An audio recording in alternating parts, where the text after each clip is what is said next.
Are new details now pointing to Mojtaba's next major move unfolding around the strategically critical Strait of Hormuz? Is Iran preparing a plan that could severely impact US-aligned Gulf states if the ceasefire framework collapses?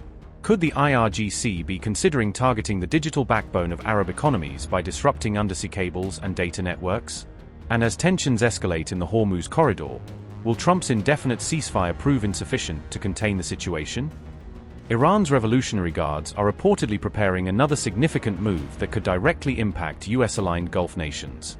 An IRGC-linked media outlet has suggested that Gulf Arab states may face increased disruption around the Strait of Hormuz. Reports indicate that Iran's elite forces could potentially target undersea data cables connected to regional countries. The Strait of Hormuz serves as a critical corridor for submarine communication cables linking Gulf states. Some assessments suggest that multiple major cables in the area could be affected simultaneously under such a scenario. If these connections are disrupted, it could result in widespread communication and infrastructure challenges across the region.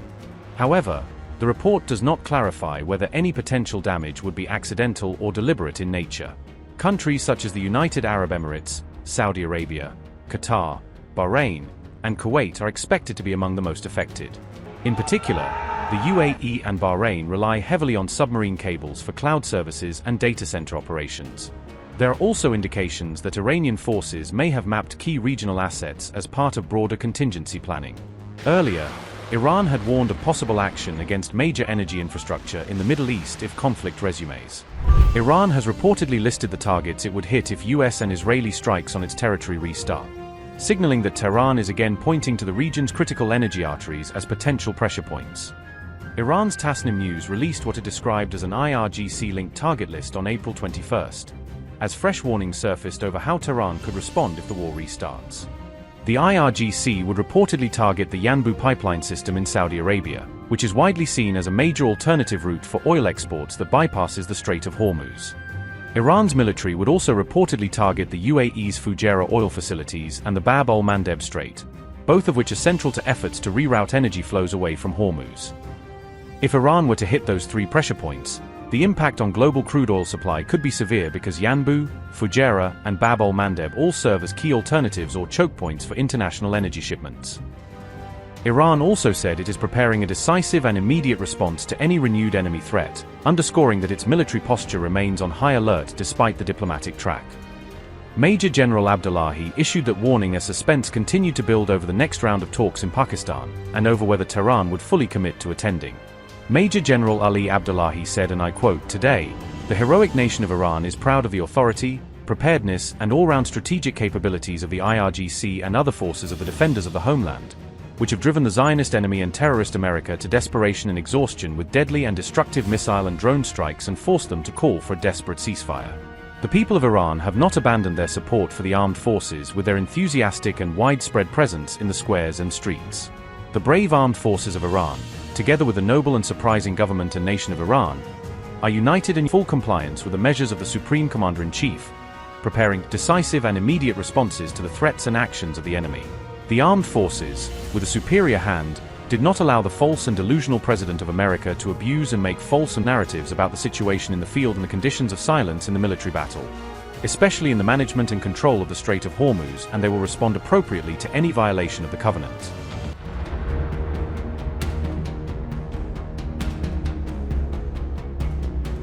On April 21st, US President Donald Trump announced an indefinite ceasefire with Iran as part of efforts toward a potential agreement. Despite this announcement, tensions between the United States and Iran in the Strait of Hormuz remain elevated. Amid a stalemate over peace talks, the US attacked another Iran-linked vessel, deepening tensions even as diplomatic efforts remain stuck. Just days after seizing an Iran-flagged cargo ship, the US captured another tanker, signaling a continued escalation at sea. The vessel was facing sanctions for allegedly smuggling Iranian crude oil through Asia, according to the US government. The US revealed the operation on April 21st, the very same day that Trump extended the truce, adding to the timing controversy. The tanker, identified as MT Tifani, was captured in the Bay of Bengal, far from the Strait of Hormuz and the region's usual flashpoints. MT Tifani was carrying Iranian oil, according to a US defense official cited by the Associated Press. The US called MT Tifani a stateless vessel, even though it was reportedly flagged in Botswana, as per the Associated Press. On April 19, US forces had fired at and seized another Iranian-flagged ship in the Oman Gulf, further widening the confrontation. The US military is expected to decide within the next 4 days what to do with the vessel, according to a report. The options reportedly include turning the vessel over to another country or towing it back to the United States.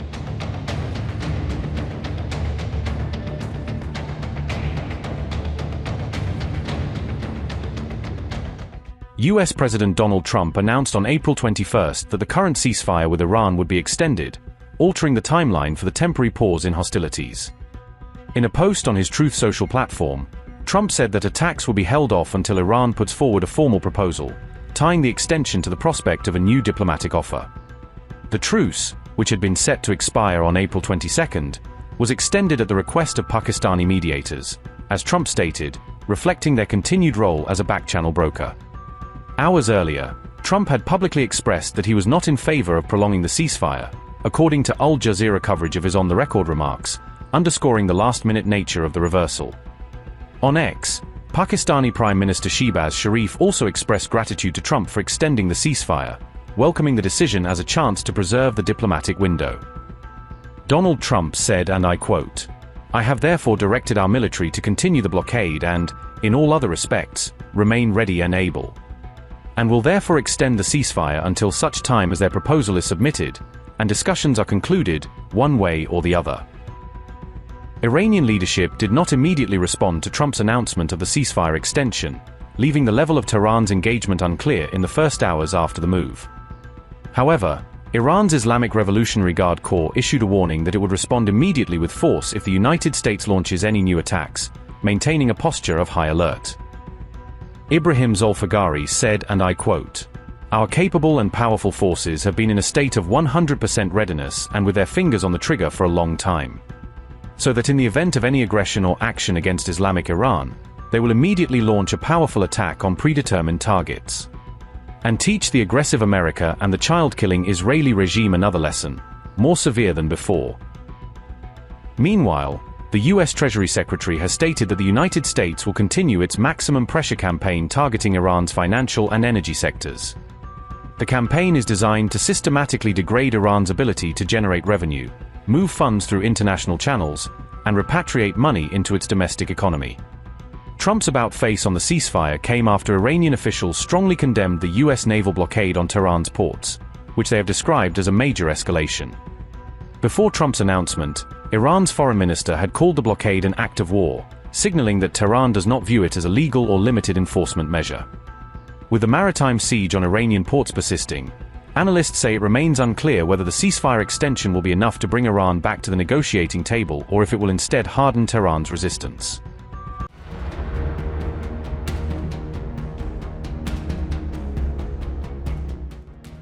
Iran's Islamic Revolutionary Guard Corps attacked a third ship on April 22 in the Strait of Hormuz, Iranian media reported, escalating tensions in the strategic waterway. The attacked vessel was identified as the Euphoria, according to New News, Fars, and Mehr, which all reported the IRGC strike on the ship. Iranian reports said the Euphoria had become stranded on the Iranian coast, without elaborating on the exact circumstances or damage. The IRGC also separately attacked and seized 2 other vessels, MSC Francesca, and the Epaminondas, in the same area. The Guard said that the violating ships Epaminondas and the Israel-linked MSC Francesca had endangered maritime security in the Strait of Hormuz. According to the IRGC, both ships were operating without the necessary permits and had tampered with their navigation systems, which it described as a threat to navigational safety. These incidents came just after Trump, on April 21, extended the truce with Iran but refused to lift the US blockade around Hormuz, keeping naval pressure in place despite the attacks.